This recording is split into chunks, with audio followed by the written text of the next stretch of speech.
diet yang menjadi sebuah kebiasaan sama diet yang dipaksakan itu sangat berbeda. Karena kalau diet yang menjadi sebuah kebiasaan, itu bakal sampai aku kapanpun, aku bakal pakai itu.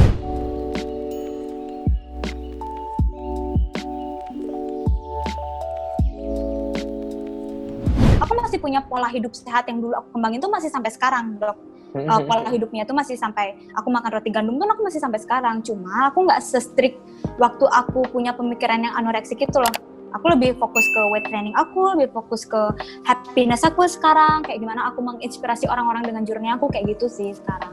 Jadi masih ada comfort foods gitu-gitu, tapi mungkin cuma berapa persen of the time lah. Jadi benar. Waktu-waktu lainnya mayoritasnya kita lebih banyak fokus ke makanan-makanan yang memang baik buat kita. Terus habis itu juga buat training, olahraga yang disukai dan seterusnya. Sebenarnya seperti itu. Gitu. Dan sampai sekarang maintain-nya berarti dengan weight training, ganti pola makannya, mungkin ada menghitung kalori atau sampai sekarang masih belum ngitung kalori juga? Ngitung kalori iya, tapi aku nggak tiap hari. Dan aku juga suka ditanya seperti ini nih.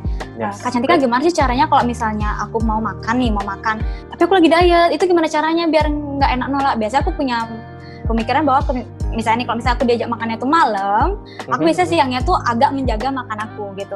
Aku bahkan rencanain makan. Aku paling suka ketika aku diajak keluar sama teman aku bakal tanya dulu, kita kemana sih? Aku suka banget lihat menu-menu apa aja yang ada di restoran itu. Pertama, di rumah tuh aku udah decide, oke, aku makan ini karena ini menurut aku ini masih safe food menurut aku. Jadi ketika di sana tuh aku nggak aduh pengen ini, udah nggak gitu lagi, udah punya thinking bahwa nanti sampai sana aku bakal makan ini, kayak gitu. Dan walaupun teman-teman aku sekarang bisa dibilang agak susah ya ajak Cantika makan, iya benar, agak susah ngajak aku makan karena aku orangnya sekarang tuh lebih pemilih. Daripada aku nolak, biasanya aku akan men-riset dulu tempat makanku apa, makananku apa, dan aku masukin dulu ke MyFitnessPal apakah siangnya tuh aku makan apa, kayak gitu, yang bisa ngebalance kalori aku nantinya, kayak gitu.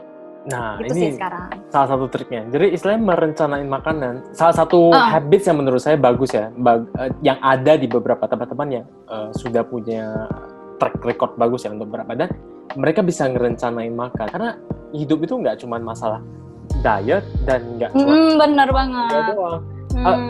Katakan dietmu bagus, olahraga rutin, tapi kalau kamu nggak sehat, istilahnya secara mental kamu nggak bahagia, itu juga nggak baik.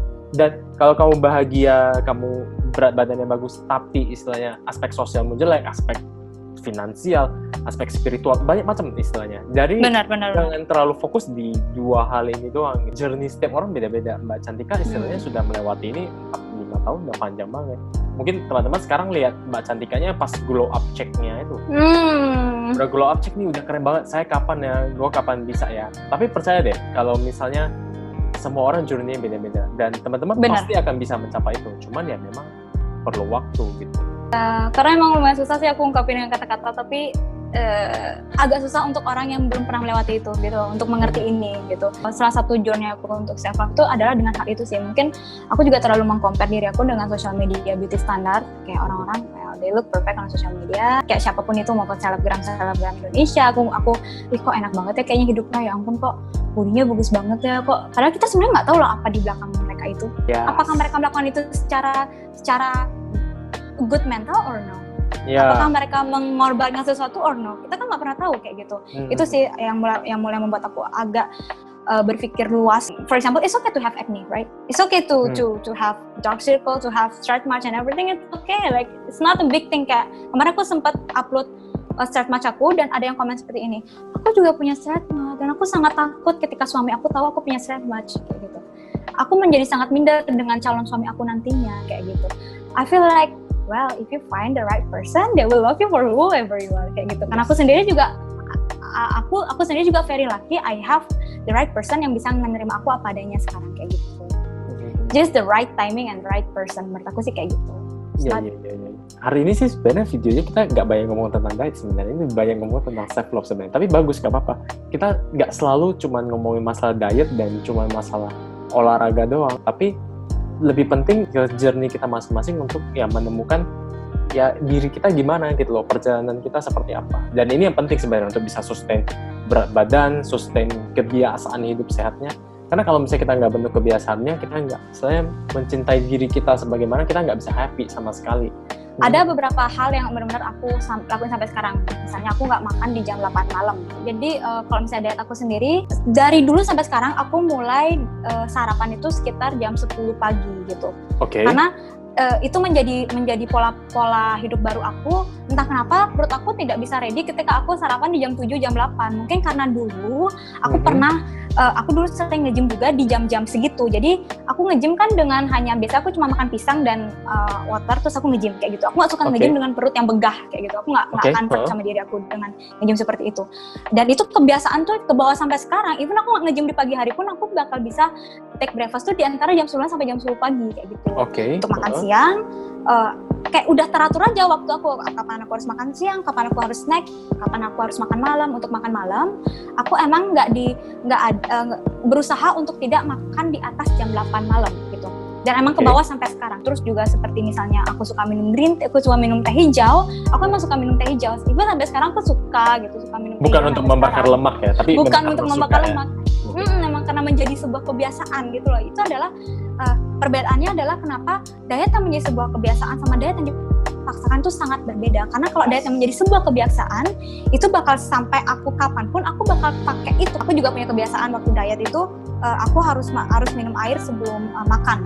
Minimal 1 gelas itu aku harus minum air, dan aku harus minum air untuk aku makan. Yang itu yang buat aku, kenapa sih weight loss aku tuh bisa long term, dan kenapa sih nggak naik lagi, itu nggak naik sampai 70 kilo, karena banyak kan orang yang weight loss lumayan banyak, dan habis itu ketika dia berhenti nge-gym, ketika dia naik lagi itu orang-orang banyak yang heran di aku, kenapa sih kok bisa gitu.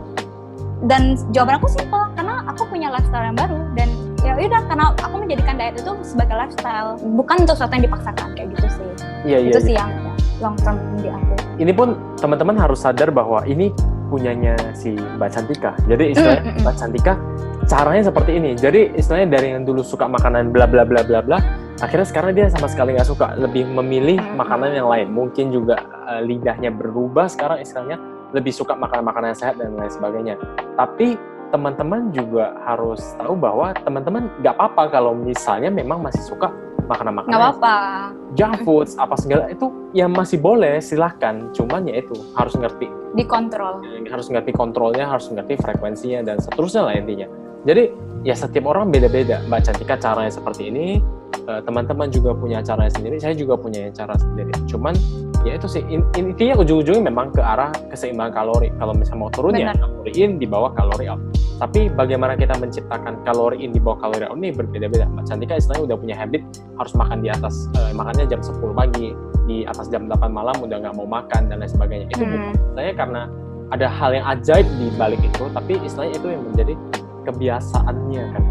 Jadi benar banget. Saya juga kalau makan malam selesai, walaupun ya kadang-kadang masih pingin ya, tapi kebiasaan saya setelah saya makan malam selesai, memang udah merasa kenyang, ya udah saya nggak ada kayak istilahnya room for desserts dan lain-lain, udah nggak ada di saat itu. Jadi kayak gitu nih, ada kebiasaan yang dibentuk, dan kebiasaan-kebiasaan itulah yang harusnya dibangun, dicari sama teman-teman supaya ya dietnya bisa sustainable. Karena gak ada gunanya istilahnya teman-teman udah turun dengan cara yang ekstrim, diet lah, terus dengan pil lah, produk apa, terus udah sampai di titik ini, terus gimana? Teman-teman mau sustain ini seumur hidup, makan gimana? Jelek ini, atau teman-teman mau minum produk terus seumur hidup, kan nggak mungkin. Dan nanti kalau misalnya nggak bisa sustain, nanti malah naik lagi, turun lagi. Nah, mending sekarang diturutin pelan-pelan, dibangun kebiasaannya. Kalau menurut saya sih. Itu sih. Ada mungkin pesan terakhir buat teman-teman, motivasi dan lain sebagainya, terserah. Dari Mbak Cantika buat teman-teman yang lagi nonton, pesan terakhirnya apa? Sama lagi kayak kamu cari tahu dulu apa sih purpose kamu untuk diet itu. Kamu harus cari tahu dulu apa alasan kamu untuk diet, apakah untuk diri kamu, apakah untuk seseorang. Kamu harus punya tujuan yang jelas, karena kalau diet tanpa tujuan yang jelas gonna be useless. Kayak dan juga you have to stop comparing yourself. Pesan aku yang terakhir, well, I can do it. Like, I believe that you can do. Kayak gitu. Ya, emang sih kayak terima kasih deh buat Mbak Cantika. Jadi ceritanya juga memotivasi banget. Saya nggak tahu sih, saya 80-an kilo doang ya max ya. Mbak Cantika bisa sampai 100-an kilo menghadapi bulian dan lain sebagainya, dan masih survive sampai di titik yang sekarang. Setelah itu juga dengan cara yang bahagia, walaupun sudah melewati banyak hal ya, saya yakin sebagai motivasi juga buat teman-teman. Jangan istilahnya gimana ya, terlalu fokus di berat badan juga ya. Fokus di journey-nya, fokus di mencari istilahnya jati diri kita, mencari self love. Oke, mungkin kalau misalnya mau bertemu dengan Mbak Cantika istilahnya di sosial media dan sebagainya, bisa di mana? Instagram, TikTok, apa? Bisa kalau misalnya pengen lihat before picture aku atau konten-konten aku tentang diet dan juga self love, itu ada di TikTok aku @tamagochan. Kalau misalnya iya Tamagochan. Terus kalau misalnya pengen follow aku suka banget jawab pertanyaan di DM, pasti aku balas, cuma emang agak lama karena lumayan banyak yang aku accept di Instagram, itu ada di @iga.chan, pasti aku balas, cuma kalian harus sabar menunggu kayak gitu. Oke, dari kayaknya di TikTok langsung ada Instagramnya itu juga. Ada, tinggal diklik aja. Oke, nggak apa-apa. Nanti saya coba tampilin di sini aja. Thank you buat Mbak Cantika waktunya. Saya Thank you banget loh. Iya, sama-sama.